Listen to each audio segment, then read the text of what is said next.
ini adalah momentum yang bagus karena belum ada, menjadi ada.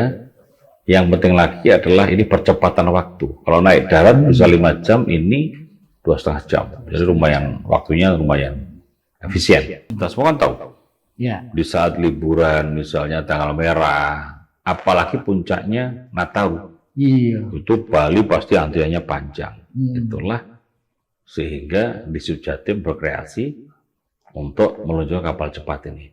Ya jangan lupa Banyuwangi kan sudah menjadi pariwisata 11-12 tahun Bali sekarang. Ya. Nah, artinya apa?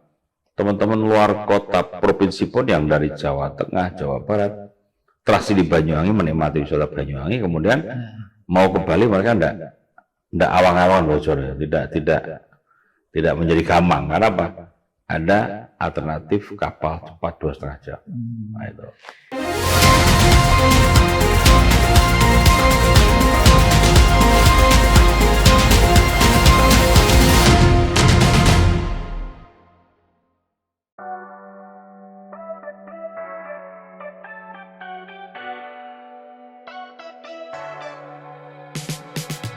Dari ujung timur Pulau Jawa, tepatnya di Banyuwangi, pada tanggal 12 Oktober 1970, lahir seorang putra daerah yang kelak akan mengabdikan hidupnya bagi kemajuan kesehatan dan kesejahteraan masyarakat Jawa Timur. Dr. Agung Mulyono, seorang dokter, organisator, dan legislator yang dengan konsistensi, ketekunan, dan kepemimpinan visioner menapaki jalan panjang pengabdian dari ruang klinik hingga ruang sidang DPRD. Pendidikan dasarnya ia tempuh di SD Negeri Non 4 Tegal Limo, lalu melanjutkan ke SMP 17 Agustus 1945 dan SMA Negeri Purwoharjo di Banyuwangi. Kecintaannya pada ilmu dan pelayanan kesehatan membawanya menempuh pendidikan di Fakultas Kedokteran Universitas Airlangga.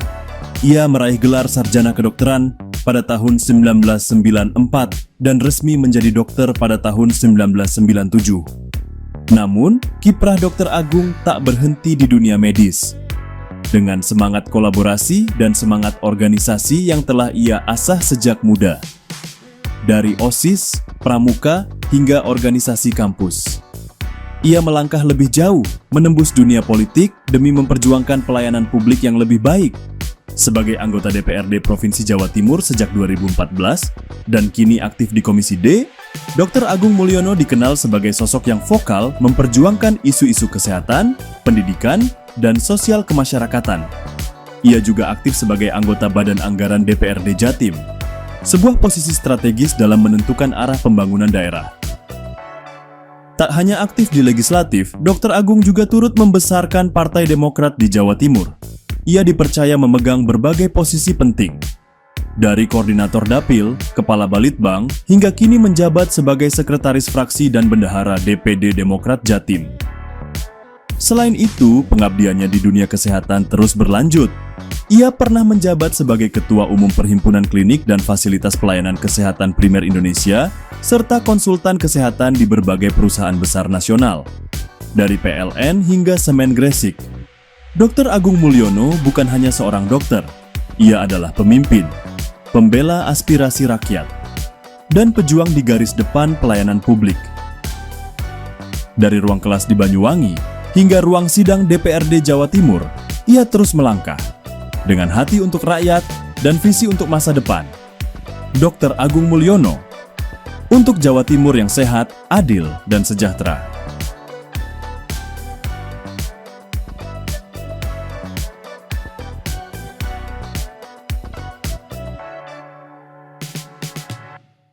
Assalamualaikum warahmatullahi wabarakatuh. Salam sehat dan salam sejahtera untuk kita semua. Kembali dalam podcast DPRD Jatim, Gebrakan Wakil Rakyat. Saat ini saya sudah bersama anggota Komisi D DPRD Jatim, Dr. Agung Mulyono. Assalamualaikum, selamat pagi Dok. Selamat pagi Mas. Terima kasih sudah hadir di studio. Ya, pagi semua.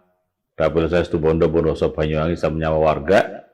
Hari ini kita mau diskusi tentang kapal cepat Banyuwangi Bali.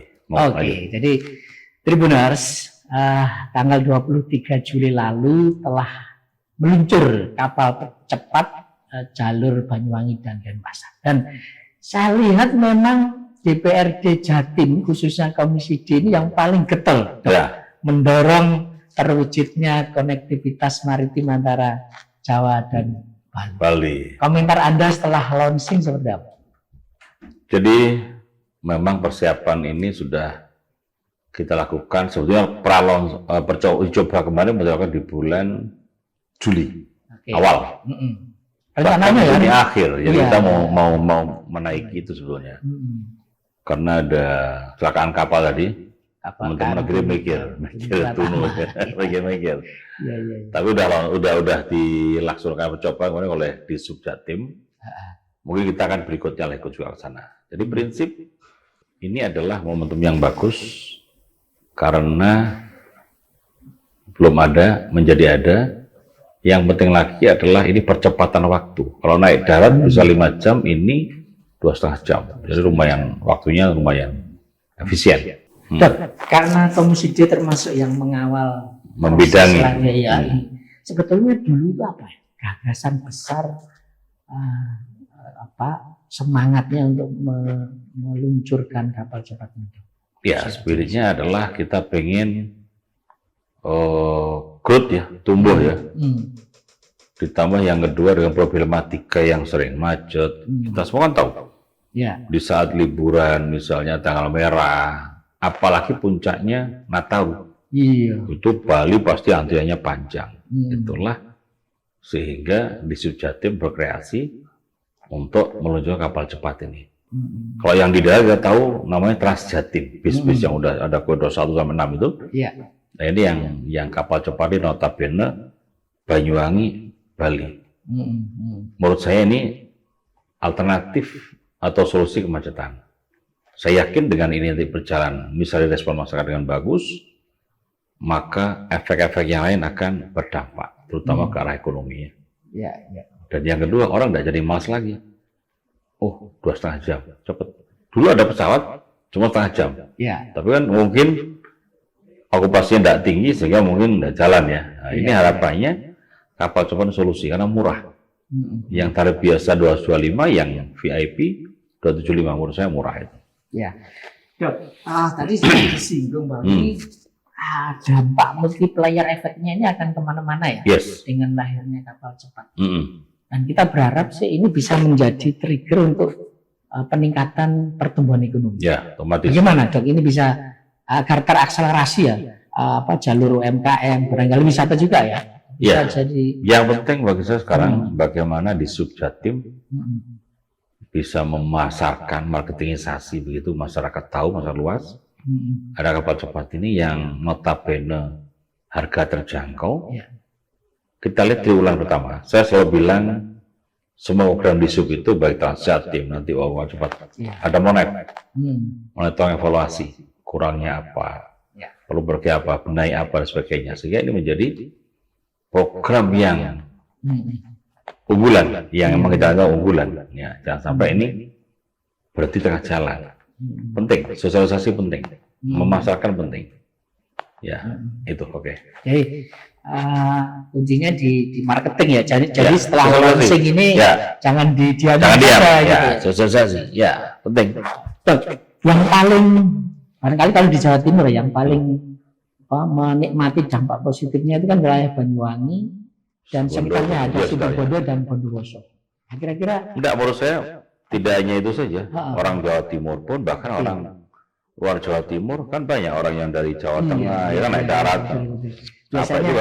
Biasanya harus melewati Banyuwangi, harus pelabuhan. Ini mereka jangan lupa Banyuwangi kan sudah menjadi pariwisata 11-12 tahun Bali sekarang. Nah, artinya apa? Teman-teman luar kota provinsi pun yang dari Jawa Tengah, Jawa Barat, terasi di Banyuwangi menikmati wisata Banyuwangi, kemudian mau ke Bali mereka tidak awang-awang bocor, tidak menjadi gamang. Karena apa? Ada alternatif kapal cepat 2,5 jam. Nah, itu. Dok,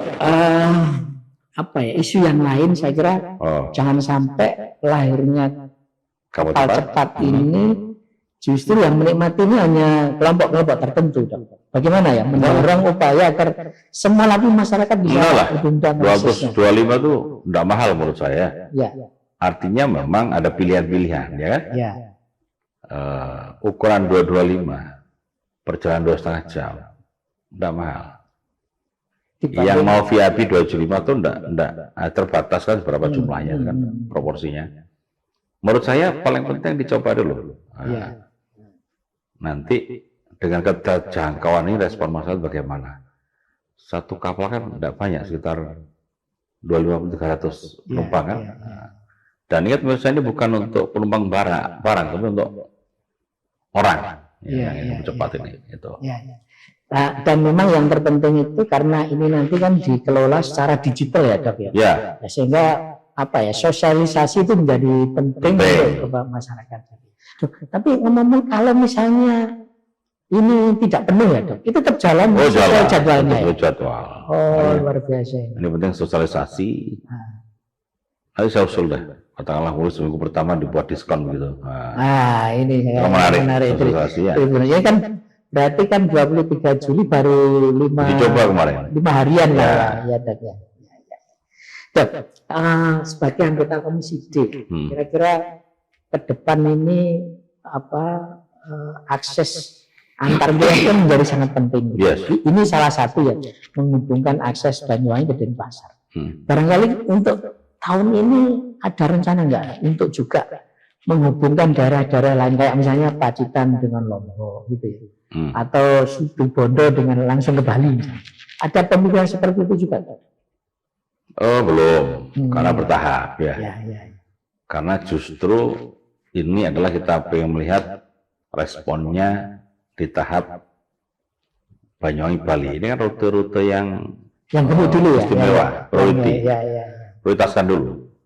Kita ada Situbondo yang ke luar Jawa itu ada itu namanya ada kapal besar itu. Terus Situbondo ke Madura juga ada kapal kecil. Jadi ini yang Bali ini kan memang rute-rute favorit.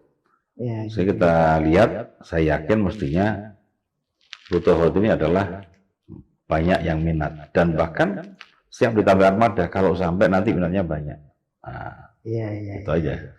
Jadi ini ya sebagai uji coba dulu di tempat-tempat yang penuh. Kalau ini sukses, tapi tidak menutup kemungkinan ya Dok ya. Nanti akan otomatis berkembang. Jadi sesuai kebutuhan. Lagi Transjatim 1, koridor 1, 2, 3, 4 terus sampai 10 nanti. Sampai 10 jalur ya sampai sekarang itu. Ya itu sangat dinikmati oleh masyarakat Jatim. Murah kan? Ya betul. Itu juga dulu kan Komisi D yang bidangnya Komisi D itu. Yang bidannya dokter ya. Tak lihat itu memang kemarin kan sempat di awal kan sempat ada kendala ya Dok karena belum ada sinkronisasi dengan pemerintah Denpasar dan itu yang Komisi D itu yang mendorongnya sama Kadis. Yang terpenting tadi kan harus ada evaluasi, monitoring gitu. Tetapi yang paling penting jangan dilupakan ini soal bagaimana menjamin keselamatan penumpang. Punya apa ide masukan apa Dok agar ini bisa nol kecelakaan gitu. Ya standar manajemen lah. Teman-teman di SUB, kemudian SDP, semua yang terlibat di situ adalah ikuti input, proses, output ya. Kalau pada saat memang dicek kapalnya nggak layak, jangan berangkat. Penumpang overload jadi tegur ya. Jangan sampai. Jadi namanya ada preventive action dan corrective action. Jangan sampai ya kejadian kapal tunu ini, ya kan? Ternyata 4 kali lipat kapasiti ya, berarti kan? Sebenarnya yang salah? Faktor human error sebetulnya ya Dok ya. Kan sejak inputnya nggak beres. Siapa yang terlibat memberangkatkan ini? Kan enggaknya, ya kalau yang punya kapal tentunya pengen profit sebesar-besarnya kan?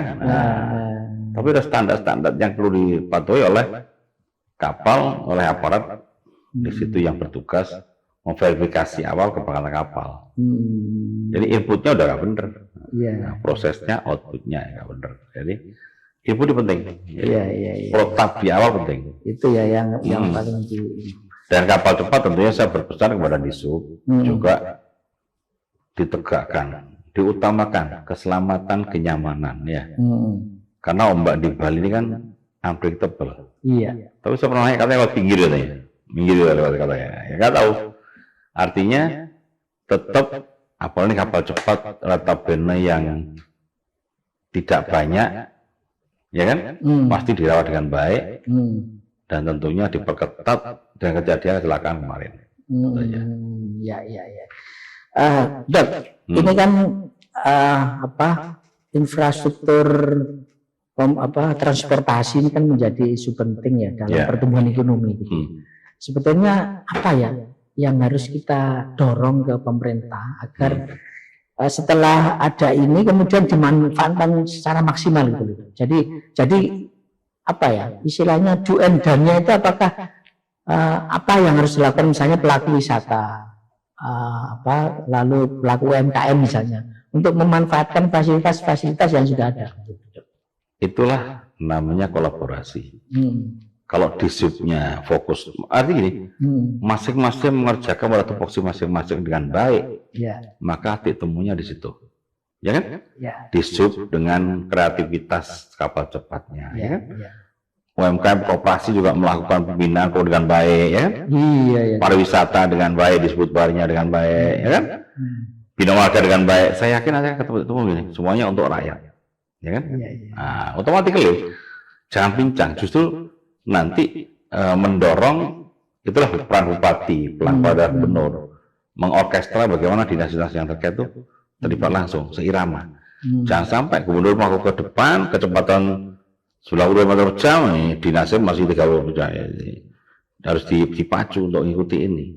Termasuk dinas yang lain di subnya sudah cepat begini, bagaimana UMKM-nya, kadisnya juga mengikuti cepat, sehingga ada connectivity. Harusnya memang ada itu tadi ya, konektivitas antar dinas ya Dok ya. Jadi memang otomatis. Ini kebetulan dinas perhubungan ya, tapi harusnya ini ada lintas koordinasi di antar dinas. Otomatis mereka pastilah. Ada menyambut fasilitas baru dimanfaatkan dan apalagi Banyuwangi kota pariwisata kan, 11-12 Banyuwangi tadi kan, ya mau nggak mau disebut parnya harus support. UMKM-nya support, di sana juga banyak UMKM, apalagi ekonomi Jatim itu oleh ekonomi oleh UMKM.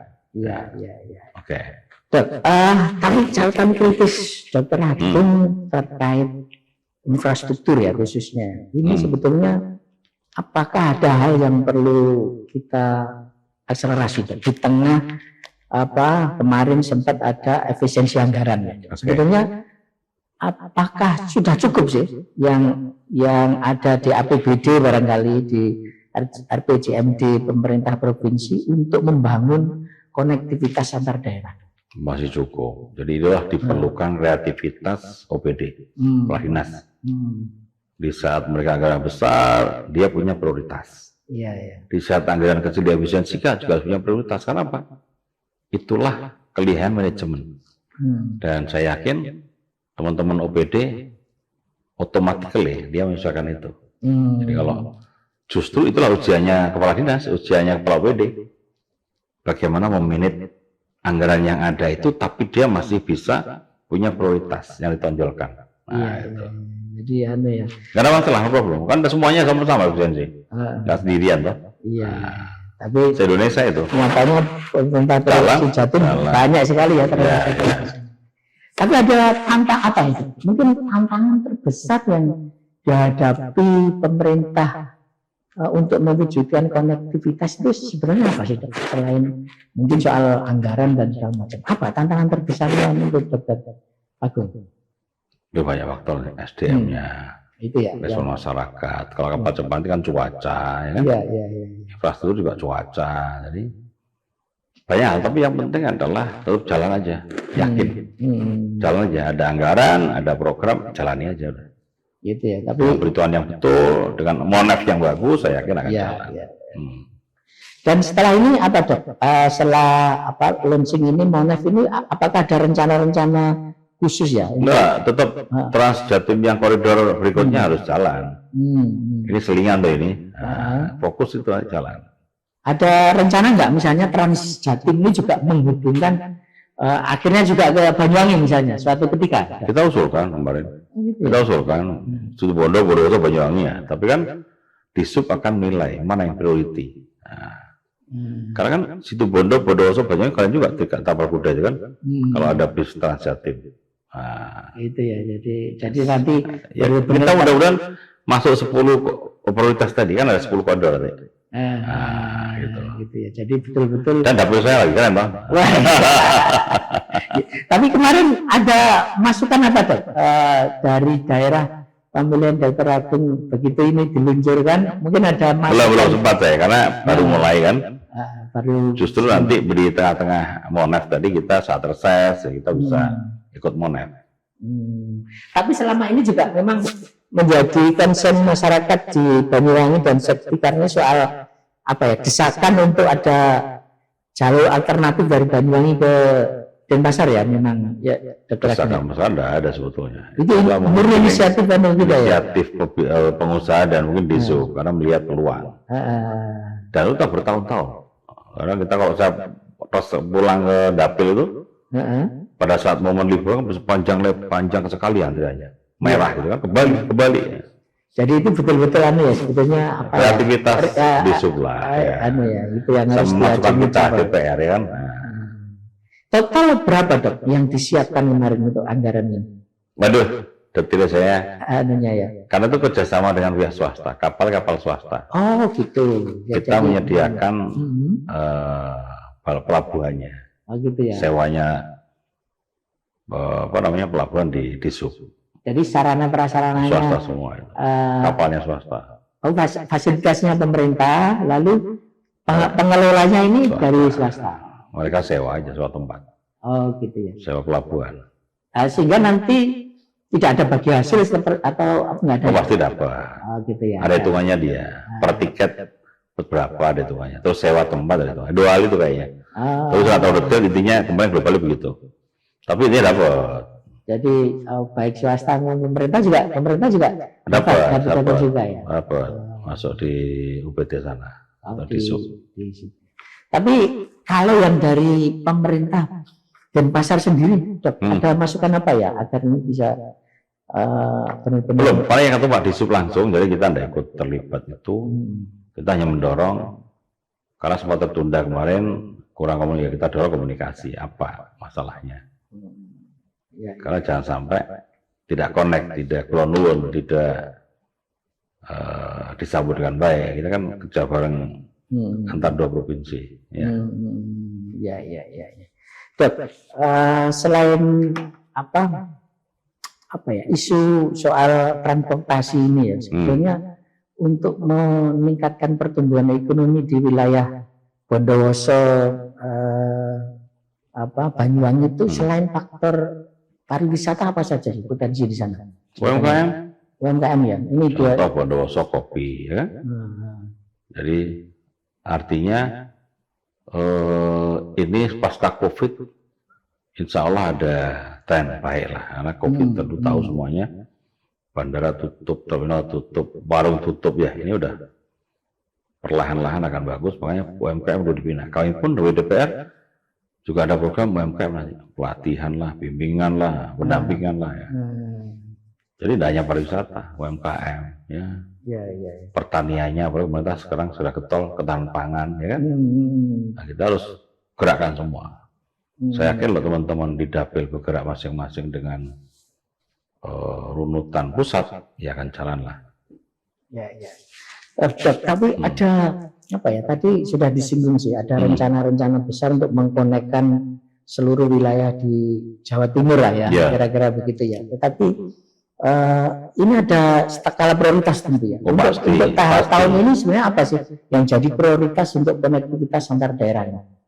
Tentunya yang karena kalau di Transjatim misalnya, itu kan perpindahan orang dan barang. Ya kita pengen adalah selain orang juga barang ya ekonomi. Bahkan pariwisata, ya kan? Sehingga apakah nanti tidak menutup kemungkinan ada rute juga kapal barang ya antara Banyuwangi dan Denpasar ini? Bisa jadi. Selain ini kan lagi macet kemarin LCT. Dari sekian kapal setelah dicek yang layak sekian kapal, juga yang nggak layak suruh berhenti dulu. Kan dampaknya macet semua. Iya. Jadi kita ada penertiban, ada semacam cek gitu sehingga kapal barang tadi yang tidak memenuhi syarat nggak layak, suruh berhenti dulu. Ini kan macet udah sebulan, hampir sebulan setelah pasca kecelakaan. Itu ya. Sebenarnya karena kehati-hatian itu ya. Iya, ditambah ini Gumitir tutup tambah nemen ini jalur Situbondo Banyuwangi itu. Jadi ini Ya. Tapi kalau kebetulan kalau yang kapal cepat ini masih melayani orang. Ya. Orang, Jadi bukan barang. Bukan barang gitu ya. Orang. Tapi tetap aja ini kan tetap lalu lintas orang juga penting gitu. Jadi mungkin lebih fokus untuk wisata ya, Dok ya. Kira-kira nanti dampak yang paling besar ya ininya ya. Enggak tahu, kita lihat. Mereka juga bisnis barangkali butuh cepat ya kan. Iya. Bali Banyuwangi ya. Kita belum tahu karena nanti lihat monefnya aja kayak apa. 3 bulan, 6 bulan kayak apa. Iya, iya. Ngalir aja. Sementara ini berapa yang sepengetahuan Dokter Agung, berapa yang disiapkan untuk jalur ini? Setahu saya kok 1 atau 2 ya, antara 1-2 Masih terbatas ya. Terbatas. Dan ini nanti gimana, Dok? Untuk menjamin keselamatan, apakah misalnya full berlayar atau ada jedanya? Ada jedanya ini kapal ini. Tiap hari. Gitu ya. Tapi untuk Berapa memastikan pagi balik siang ke sini, jadi PP gitu aja. barangkali ada apa ya, kayak pemeriksaan rutinnya itu Pasti seperti ada mereka, apa? pasti ada. Artinya kan harus ada kapal yang Cadangan. kan. Kita harus minta itu ya. Nggak mungkin untuk 1 kapal doang. Tapi sudah sempat ketemu juga yang pengelola swasta itu. Sudah. Ketemu kita pernah rapat sekali. Pas Gimana? kita kunjungan, kita juga dijelaskan oleh mereka. Saya bilang kapalnya pastikan untuk layak, untuk masih baru, bagus dan gini-gini dan sebagainya. Ya kita pesannya tetap keselamatan lah. Ya. Kita ketemu sebelum kecelakaan malah. Sebelum kecelakaan. Kita maunya uji coba sebelum kecelakaan itu. Aman. Ada kecelakaan itu kita jadi kalau ombak besar kita takut. Iya. Ya, Tapi ada juga, maksudnya ada apa ya, keinginan mereka kepada Komisi D untuk ke depan seperti apa barangkali dalam pertemuan itu. Iya begini sukses mereka, begini terus. Dan dia siap nambah. Siap Kalau nambah. responnya bagus siap nambah. Namanya bisnis. Jadi ini masih ada kemungkinan untuk jalurnya nanti ditambah ya. Ditambah armadanya, bukan jalurnya, armadanya. Tapi kalau yang sandarnya di Denpasar itu ya cuma 1 dermaganya cuma 1 juga. Kalau di sini kan di BUM ya. Di BUM. Kalau yang di Denpasarnya ini juga 1 saja, di dermaga 1 itu bisa. Sepertinya di situ bang, arahnya kan sini, utara sini kan. Jadi karena saya belum nyoba di sana, jadi nggak tahu. Coba nggak jadi kemarin. Kayaknya takut. harus ada. Kita mau nyoba kemarin, belum. Ya. Evaluasi kemarin ketika kecelakaan KMP Tunu Pratama Jaya ya. Kita sayangkan itu, catatan dari setelah itu evaluasi itu apa, Dok, yang bisa disampaikan dalam rangka memperbaiki jalur penumpang laut ini? Nomor 1 tadi, mulai input, proses, output. Bekerjalah dengan baik, profesional, yang bertugas di pelabuhan juga harus betul-betul profesional. Kalau emang dia over capacity ya tuh tidak boleh turunkan, kurangi, ya kan? Iya. Kapalnya nggak layak, misalnya kurang apa soal aturan, ya diingatkan, jangan diberangkatkan. Pemilik kapal juga begitu, ya ikuti SOP dia pasti punya SOP kan? Iya. Kalau KNKT ngomong lebih 4 kali lipat kan nggak beres juga. Iya. Ya nggak beres dua-duanya, yang ini punya nggak beres. Kalau punya kapal juga ada beres kan gitu. Iya. Jadi kembali begitu profesional. Ini masalah nyawa. Jadi jangan sampai terabaikan gara-gara ekonomi tadi, target ya. Pasti boleh kapal pengen dapat duit besar ya kan. Tapi kan rambu-rambunya ada di pelabuhan. Ya bagaimana rambu-rambu dijalankan sehingga tidak terjadi over capacity itu. Dan juga kapal dicek, kayak LCT ini dicek ya kan, dari sekian belas yang layak ternyata baru sekian, tidak banyak. Terakhir kemarin baru 6, sebelumnya lebih kecil lagi, baru berapa 3 tuh baru jalan. Jadi nggak layak, apa istilahnya, ada catatan yang mesti dilengkapi lah. Ini sudah preventifnya sudah dijalankan Ya. dengan baik ya. Kemarin ketika ketemu dengan pengusaha itu sudah ada komitmen itu juga ya. Udah. Tapi ketemu kita sebelum kecelakaan. Iya. Nah, yang kita wanti-wanti terjadi betul kan? Iya, iya. Gitu. Jadi kuncinya itu sebenarnya apa ya? Boleh lah ini sektor bisnis mencari Ya, profesional gitu lah. ya, tapi Profesional semua ya. harus ada pengawasan ketat ya. Iya. Profesionalnya. Masing-masing bekerja dengan baik profesional nggak terjadi begini. Tapi kalau misalnya apa ya kayak asuransi segala macam sudah terpenuhi juga ya Job ya dari evaluasi kemarin syarat-syarat itu. Saya nggak detail, cuma normatifnya otomatis mestinya udah di cover di apa jangan dijalankan semua lah mereka. Iya. Oh, artinya ya kemarin sudah jalan berarti ya harusnya sudah melakukan semua.